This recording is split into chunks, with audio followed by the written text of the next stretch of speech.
Captain Ilara Wong felt the sweat beating at her temples as she studied the tactical display. One human vessel against 60 alien warships. The Titan's maiden voyage had just become humanity's trial by fire. "They're powering weapons arrays, Captain," Lieutenant Reynolds reported from the security station, his scared face illuminated by the red alert lighting. "All ships, multiple target locks on our position."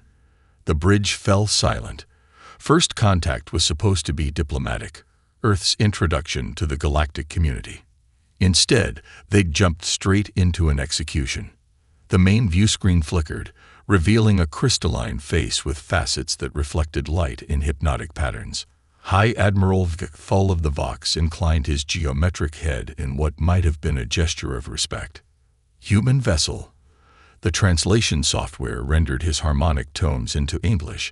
"Your species represents an unacceptable anomaly. Your evolutionary path from primitive technology to faster-than-light travel should have required millennia, not mere centuries. The Galactic Consortium has classified humanity as a destabilizing threat to established order." Wong stepped forward, hands clasped behind her back to hide their trembling. 10 years in Earth Defense Force hadn't prepared her for this. "We come in peace, Admiral. Earth seeks only friendship and—" "Your intentions are irrelevant," Thal interrupted. "Adaptability such as yours leads inevitably to dominance or destruction. You have one standard rotation to surrender your vessel and crew for evaluation. Resistance will result in your elimination." The transmission cut. 12 pairs of human eyes turned to Wong. "Options?" she asked, voice steady despite the churning in her stomach. Science Officer Patel's fingers danced across his console. "Outgunned 40-1. Their hull materials suggest technology centuries beyond ours." "We can't outfight them," Dr. Chen agreed, her usual confidence faltering. Engineer Hayashi looked up from his station. "We can't outrun them either. Their drive signatures are registering speeds we can't match." Wong studied the star chart, focusing on a pulsating icon near their position. "What about that pulsar? How close can we safely approach?" Navigation Officer Sokolov blinked in surprise. "The radiation would fry most systems, but our experimental shields might hold for 93 seconds at minimum safe distance." "And their ships? Unknown construction, possibly more vulnerable to radiation than ours." Wong nodded, a plan forming. "Hayashi, what happens if we invert the shield harmonics during full power discharge?" The engineer's eyes widened. "Theoretically, a massive energy pulse, but it would destabilize our entire matrix." A warning shot streaked past the Titan, so close the hull vibrated. "Perfect," Wong said, sliding into her command chair. "Navigation, plot a course through the pulsar's radiation belt. Hayashi, prepare to invert shield harmonics on my mark." "Captain," Communications Officer Chen protested, "that's suicide." "No," Wong replied, a fierce glint in her eye. "It's the last thing they'll expect. They've classified us as an evolutionary threat because we adapt and overcome. Let's prove them right." The Titan surged forward, engines screaming as they charged toward the pulsar. Behind them, the consortium fleet scrambled to pursue. "They're firing," Reynolds shouted as energy beams lanced toward them. "Now, Hayashi." The engineer slammed his palm on the console. The Titan's shields flared outward in a blinding electromagnetic pulse, just as they plunged into the radiation stream. The pursuing vessel's sensors overloaded, their formation breaking apart in confusion. "Radiation levels critical," Hayashi called out, his console erupting in sparks. "The shield matrix is destabilizing." "But Captain, something's happening to the quantum drive." Wong gripped her chair as reality itself seemed to ripple around them. "What is it?" "The damaged shields are interacting with the drive," Hayashi said, wonder in his voice. "We're creating some kind of quantum wake, riding our own ripple in spacetime." Behind them, 3 consortium ships pushed too far into the radiation field and disintegrated. The rest fell back in disarray. As the Titan emerged on the other side of the pulsar, battered but intact, navigation chimed in confusion. "Captain, I don't recognize any of these star patterns. Where are we?" Wang stared at the unfamiliar constellations, exhaling slowly. "Somewhere they won't find us. For now." The hunt had begun. "Hold him down," Dr. Okafor shouted as Engineer Hayashi convulsed on the makeshift medical table, his eyes rolling back to reveal only whites. The radiation exposure from their desperate escape 3 days ago had taken its toll. Security Chief Reynolds pinned Hayashi's shoulders while Communications Officer Chen tried to secure his thrashing legs. The hollowed-out asteroid they'd converted into a temporary base echoed with the engineer's agonized screams. "I don't have enough anti-radiation meds for another treatment," Okafor said grimly, administering a sedative. "We used most of our supply on the bridge crew." In the adjacent chamber carved from the asteroid's nickel-iron heart, Captain Wang studied the star charts projected on a cracked display salvaged from a damaged console.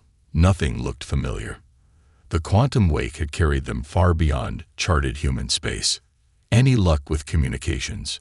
she asked as Science Officer Patel entered, his slender frame stooped with exhaustion. "The quantum ripple fry our primary arrays," he replied, rubbing bloodshot eyes.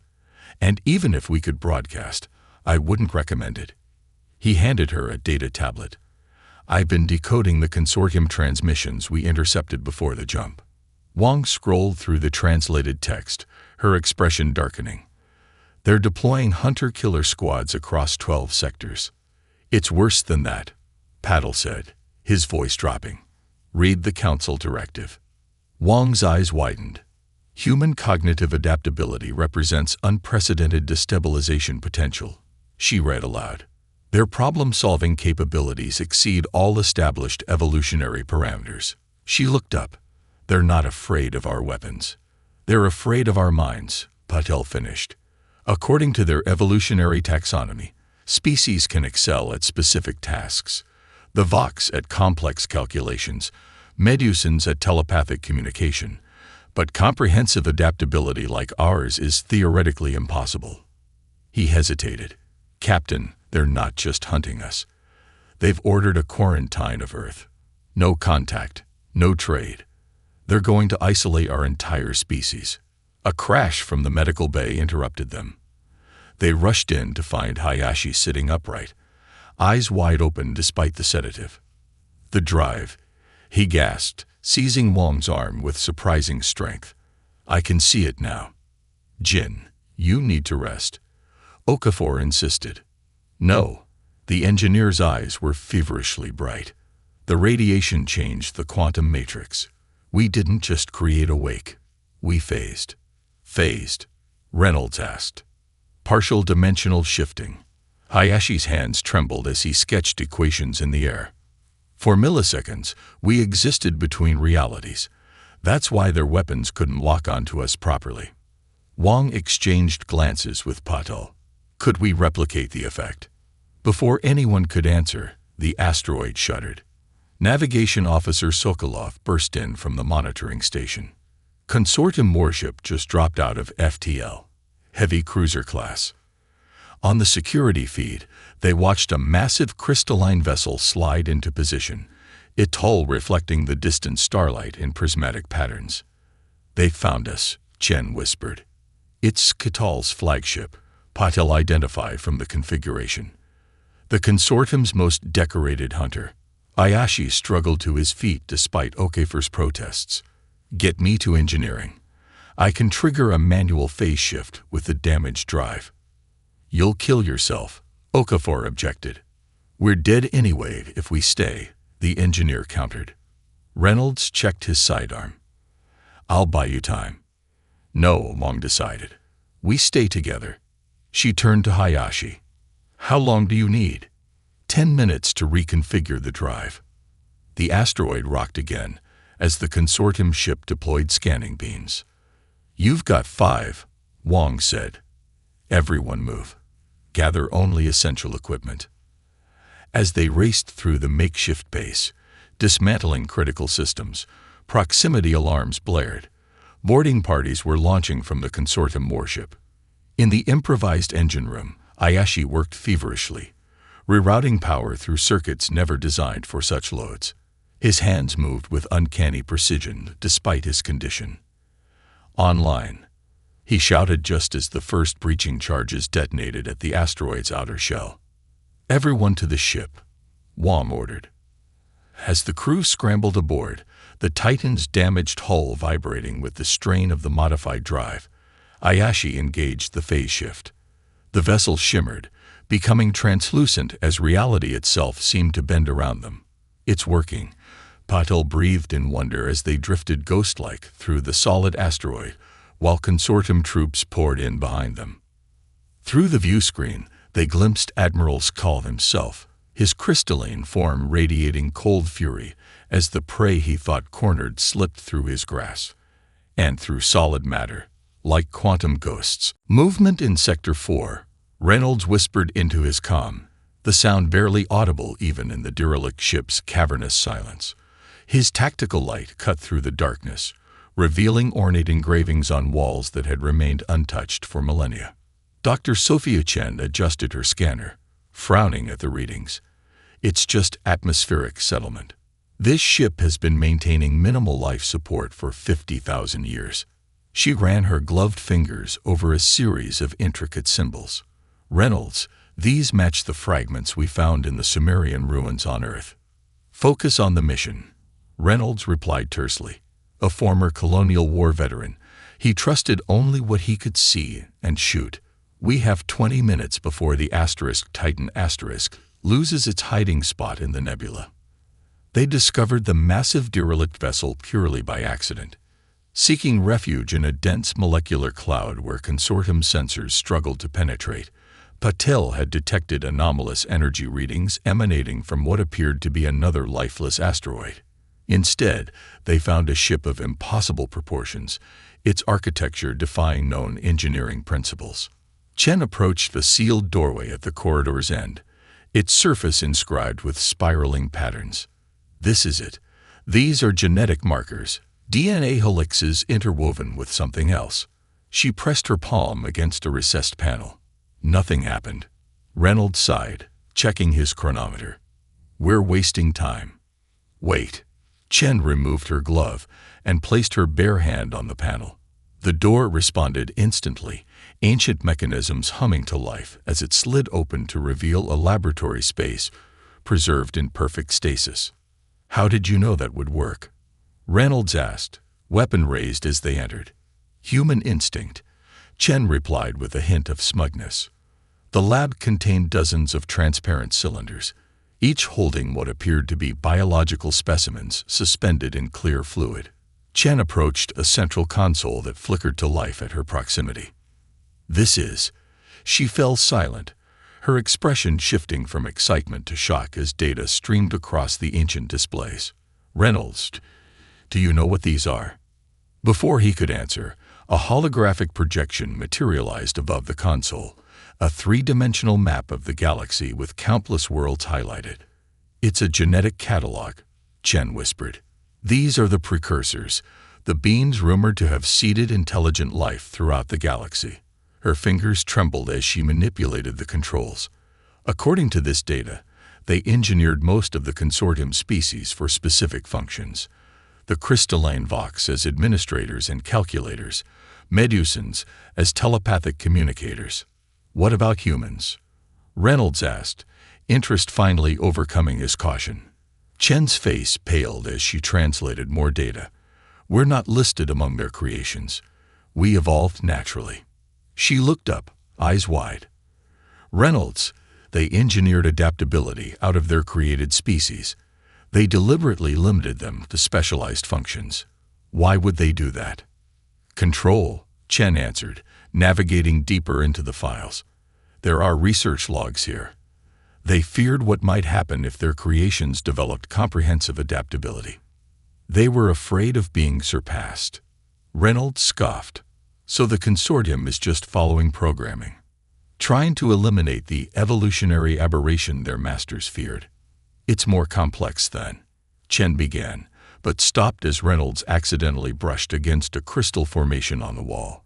The entire chamber illuminated, revealing a hibernation pod they hadn't noticed before. A transparent section of the floor slid aside as a cylindrical unit rose from beneath, containing what appeared to be an interface system. When Reynolds approached, optical scanners activated, bathing him in blue light. "Don't move," Chen warned too late. A synthetic voice filled the chamber, speaking in a language neither of them recognized before switching to rudimentary English. Neural pattern analysis complete. Precursor recognition protocols engage. "What's it doing?" Reynolds demanded, unable to step away as the scanners continued their work. "It thinks you're a precursor," Chen realized. "The patterns of human neural activity must be similar to theirs." The voice spoke again. Successor protocol activated, initiating inheritance access. A data crystal emerged from the console. As Chen hesitantly took it, the ship's systems surged around them. Lights flared throughout the chamber before dimming to emergency levels. "Power reserves depleted," the synthetic voice announced. "Final protocol complete. Farewell, inheritors." Chen stared at the crystal in her hand. "Reynolds, this contains terabytes of advanced technology, the precursors reserved for their own kind." Her voice, filled with wonder, thought they were creating servants, but they were waiting for equals. The derelict shuddered as ancient systems finally began to fail. In the distance, emergency klaxons wailed from their comms. Chen's face drained of color as she recognized Lai Chen's voice crackling through the static. "Boarding team, return immediately. Consortium signals approaching." "They found us." The Titan materialized in a pocket of distorted spacetime that defied conventional physics. Around them swirled the iridescent gases of the Nexus void, illuminating a sprawling structure that resembled a massive nautilus shell, its chambers spiraling outward from a central hub. "Are you certain this is the right place?" Captain Wong asked, eyeing the coordinates they'd extracted from the precursor database. "It's called Sanctuary Outpost," Patel confirmed. "According to the records, it exists in a fold between dimensions, a trading post outside consortium control." The view screen showed dozens of vessels docked at the structure, their designs wildly diverse and unfamiliar. As they approached, a tractor beam gently guided them to an available berth. "Atmospheric analysis indicates multiple environmental zones," Chen reported. "The outpost accommodates at least 15 different biochemistries." Wang nodded. "Hayashi, stay with the ship. Everyone else, environment suits until we confirm safety protocols." As they disembarked, the crew found themselves in a vast docking bay where beings of incredible diversity moved about their business. Most notable were the insectoid Psychri, with their compound eyes and chitinous exoskeletons, the fluid-bodied naiads, who flowed through specialized environmental suits, and the luminae, whose energy forms pulsed with shifting colors inside containment fields. "These species aren't part of mainstream consortium society," Chen whispered, consulting her datapad. "They're classified as evolutionary divergents, marginalized for their physiologies." A Psychri approached, mandibles clicking in what the translator identified as a merchant's greeting. "Welcome, strangers. Your vessel design is unknown to us." Its compound eyes studied them with unsettling intensity. "You have the scent of prey. The consortium hunters pursue you." Wang stepped forward. "We seek supplies and information." The insectoid's antennae twitched. "Information has higher value than supplies. Follow." They were led through crowded corridors to a chamber where representatives of various species gathered around a central table. At their entrance, conversations ceased. A luminae floated forward, its energy form pulsing with deep blue patterns. "I am Kest, elder of the Void community. You are humans, a quarantine species." Its voice emerged as modulated light patterns. "Your presence endangers us all." Lai Chen moved beside Wang, her empathic training detecting the complex emotions in the chamber. "They're afraid, Captain, but also curious." Wang addressed the gathering directly. We discovered truths about our galaxy's history that the consortium has hidden, about the precursors and why certain species were engineered for limitation. Murmurs rippled through the assembly. Kist's energy form flickered with intensity. These are dangerous words. We have proof, Wang replied, producing the precursor data crystal. And we're willing to share it. Before Kist could respond, alarms blared throughout the outpost. A naiad flowed rapidly into the chamber, its liquid body rippling with distress. Consortium warship approaching. Admiral Skal's flagship. Panic erupted among the gathered species. Kist turned to Wang, energy patterns flashing rapidly. You led them here. Impossible, Patel protested. We used the phase shift technology. The Tsikri merchant's mandibles clicked rapidly. Skatal has phase trackers now. He's been hunting anomalies since your escape. Wang faced the assembly. We can leave immediately. Draw them away from your outpost. No, the Tsikri said unexpectedly. The swarm has discussed.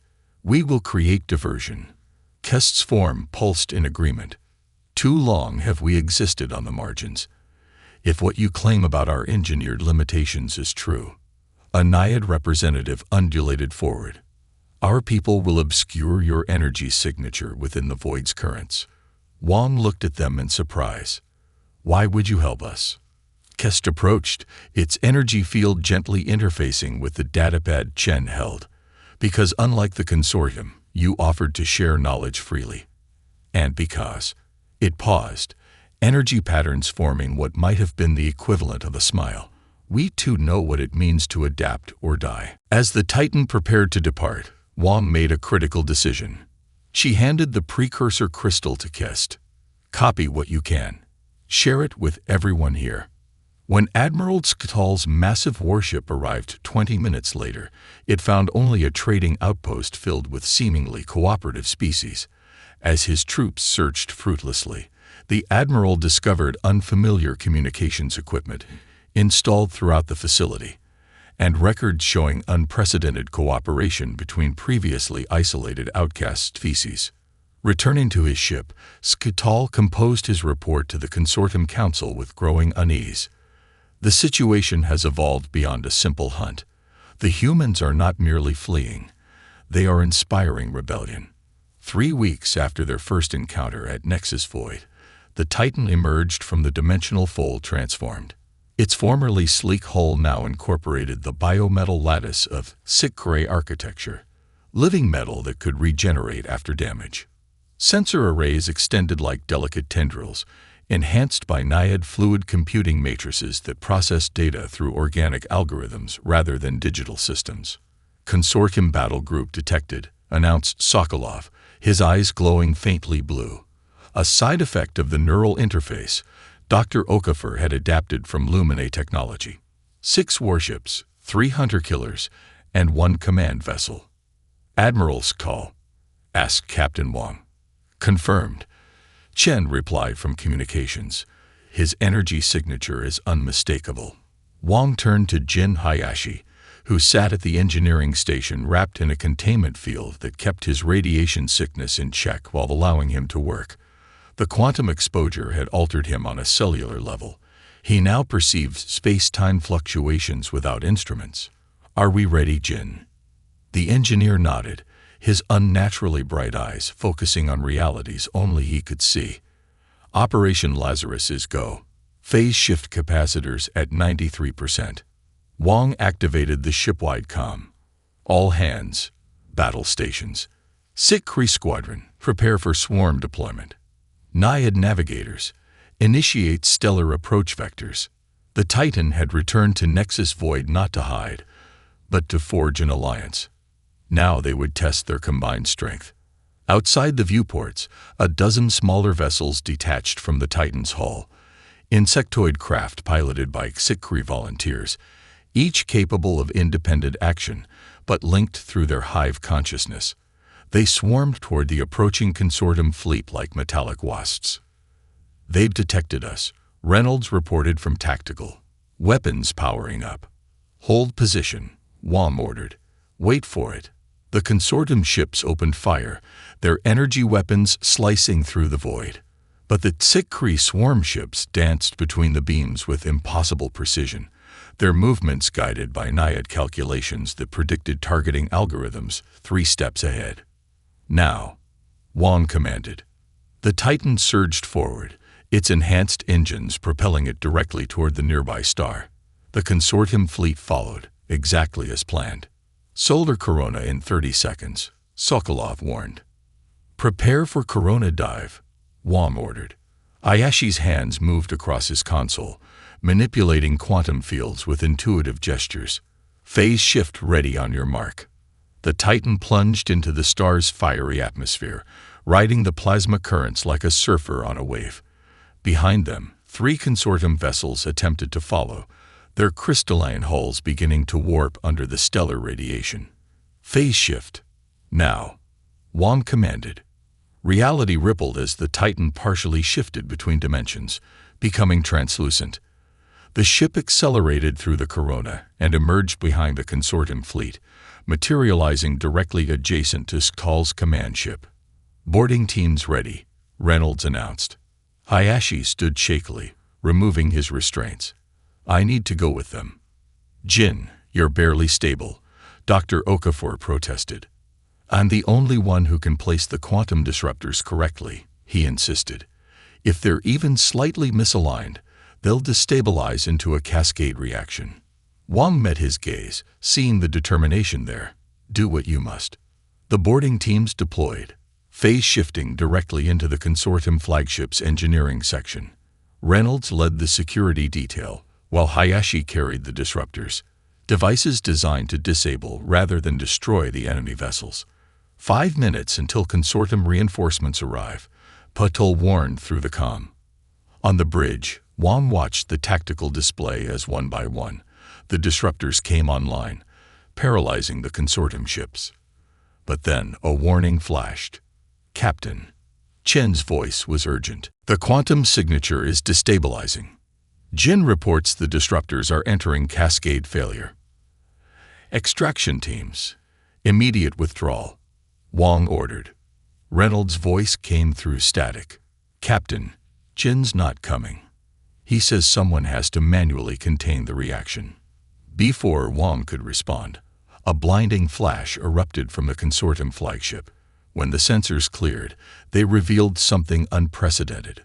A perfect sphere of frozen time surrounding the enemy fleet. Within it, consortium ships hung motionless, their crews suspended between moments.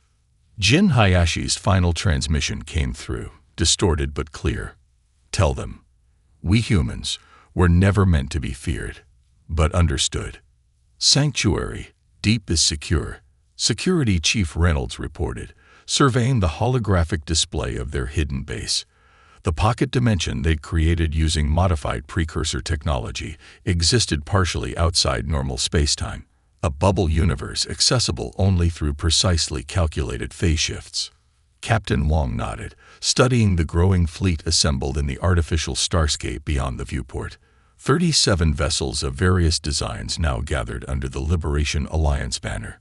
Former outcasts, defectors, and rebels united by the truth they'd spread. Status of Operation Truth, she asked.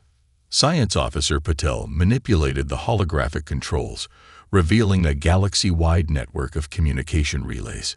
We've successfully penetrated 17 consortium systems. The Tsikri have established resistance cells in the outer colonies, and the Naiads have infiltrated 6 major trading hubs. Wong allowed herself a moment of satisfaction. In the 2 months since Jin's sacrifice, they transformed from fugitives into revolutionaries.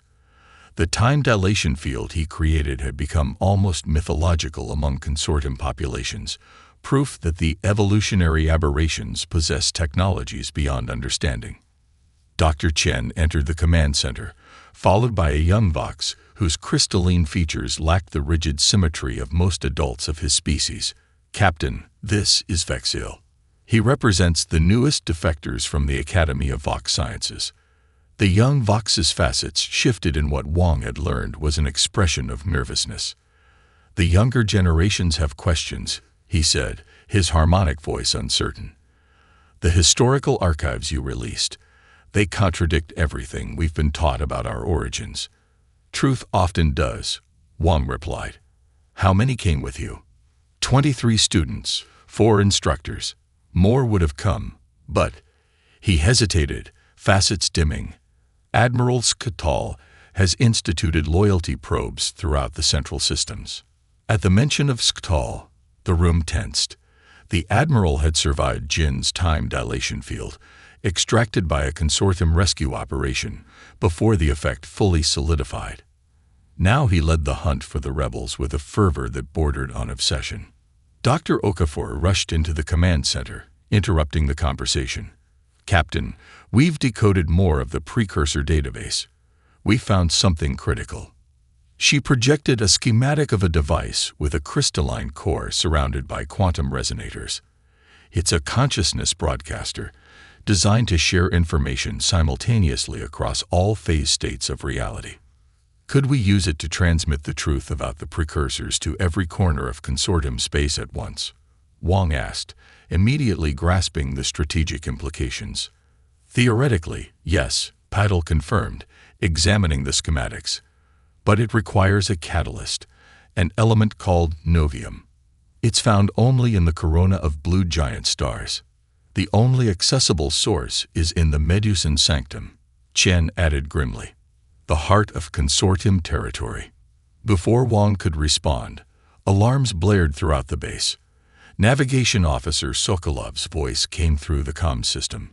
"Emergency transmission, Captain. It's using Jin's quantum signature." The command center view screen activated, showing a face that sent shockwaves through the assembled rebels. Admiral Skull himself, his crystalline features more jagged than before, with a fracture line running from his left optical sensor to his speech module. "Captain Wang." The Admiral's voice resonated with harmonic undertones.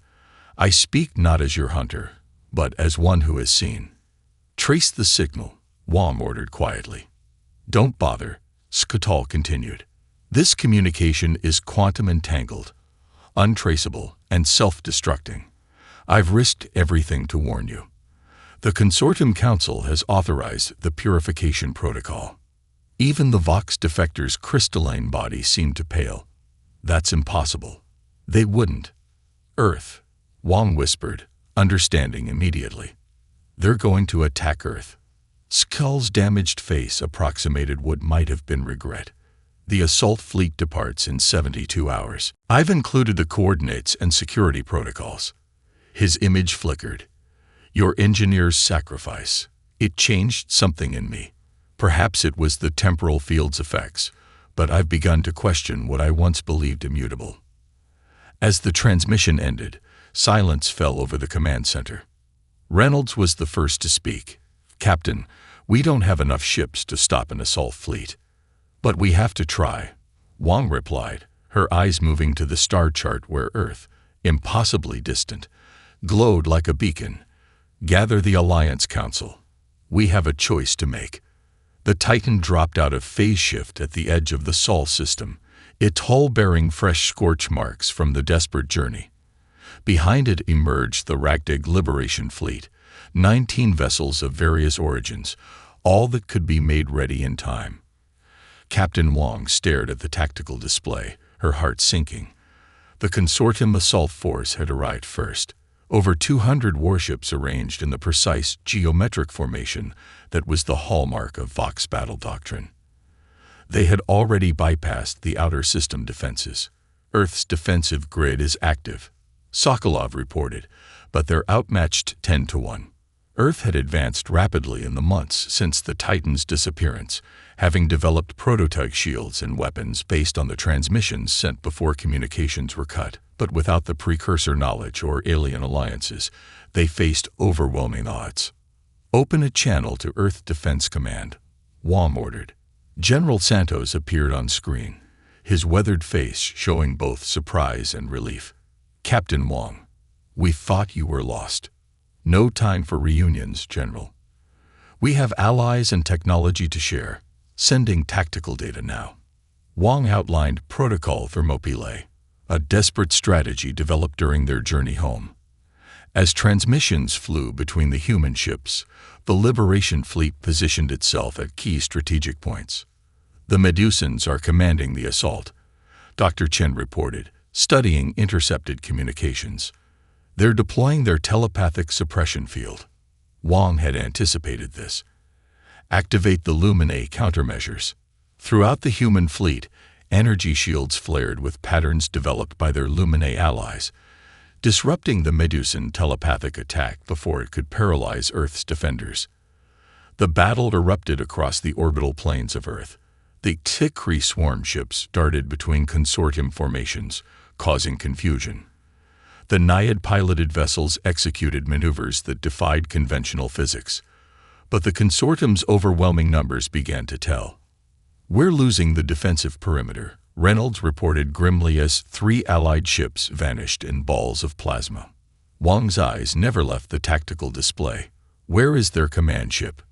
Patel highlighted a massive vessel holding position behind Mars. "The Medusan High Command is coordinating from there. Our phase shift drives are too damaged to reach them." "Then we fight our way through," Wang decided. "All vessels, focus fire on Sector 7. We need a corridor." The battle intensified as the Titan led a desperate charge toward the consortium command ship.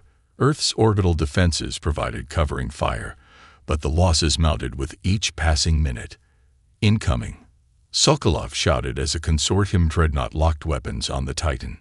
Before the enemy could fire, space distorted as a massive crystalline warship dropped out of faster-than-light travel directly between the Titan and the dreadnought. Its weapons fired immediately, crippling the consortium vessel. "It's Admiral Skal's flagship," Chen said in disbelief. The Admiral's transmission came through fragmented. "Captain Wang, position your vessel. Broadcast coordinates." Wang understood immediately. "He's giving us an opening to the command ship." "Dr. Chen, is the precursor device ready?" Dr. Chen nodded from the science station, where she'd been monitoring the modified broadcaster they'd constructed. "The Novium catalyst is unstable, but it should work for one transmission." "Reynolds," Wang turned to her security chief. "Take a team and get that device to the Medusan command ship. Use Skal's distraction." Reynolds' scarred face showed grim determination. "Consider it done." As the security team departed in a shuttle equipped with a phase shift generator, Skal's ship absorbed devastating fire meant for the Titan. On screen, they watched the Admiral's vessel breaking apart, its crystalline structure fracturing under concentrated energy beams. "He's buying us time with his life," Sokolov said quietly. The shuttle carrying Reynolds and Dr. Chen successfully phase-shifted past the consortium defenses, disappearing from sensors as they approached the command ship. Minutes later, as the battle reached its crescendo and Earth's defenses began to fail, a pulse of energy expanded outward from the Medusan vessel. It wasn't destructive, it carried information, washing over every ship and planet in the system simultaneously. The precursor truth, undeniable and complete, reached every mind at once. Across the battlefield, consortium ships began to halt their attack. Confusion spread through their formations as crews suddenly confronted evidence that everything they believed about their society was built on engineered servitude. The battle for Earth ended not with victory or defeat, but with revelation.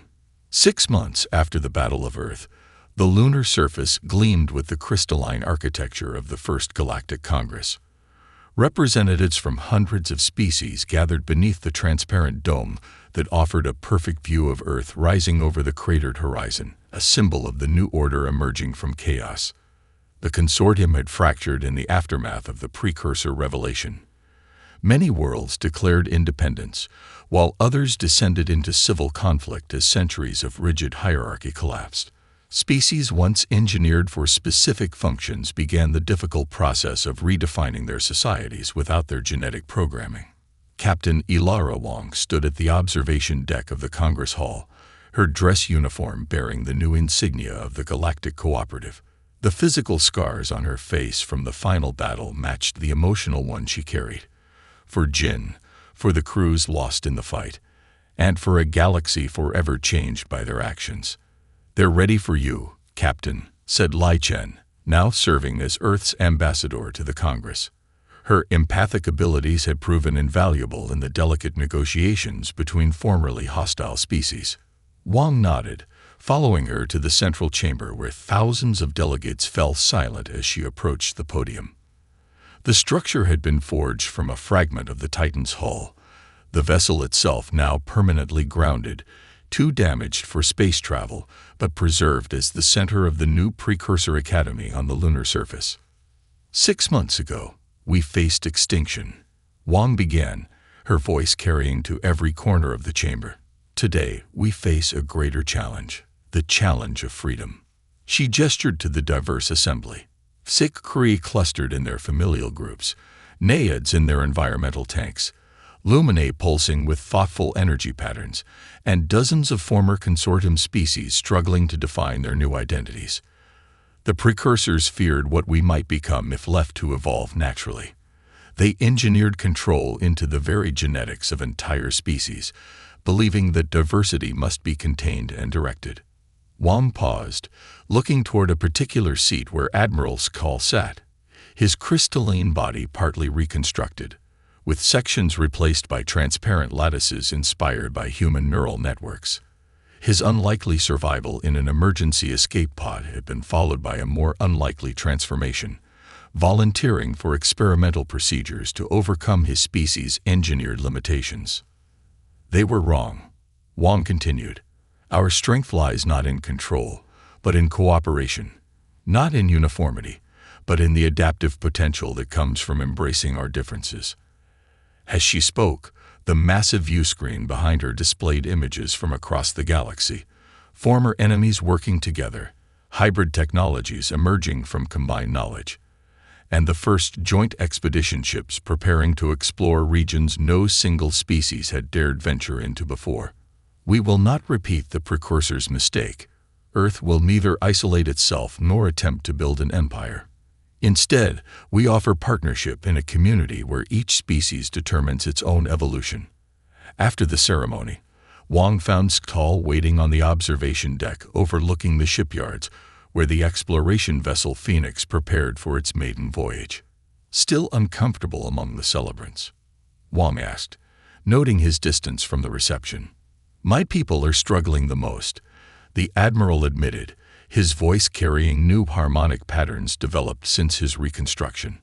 "When your entire identity is built around calculation and control, you'll find your way," Wang assured him, "just as we all must." They watched as the crew boarded the Phoenix, humans, sick Kree, Naiads, reformed Vox, and others, each bringing unique perspectives to the mission. Among them was a young engineer carrying a quantum crystal containing the digitized consciousness of Jin Hayashi, recovered from the time dilation field, not fully restored, but present enough to continue his journey among the stars. "The precursors feared what we might become," Wang told Skull, "but they never understood what we could accomplish together."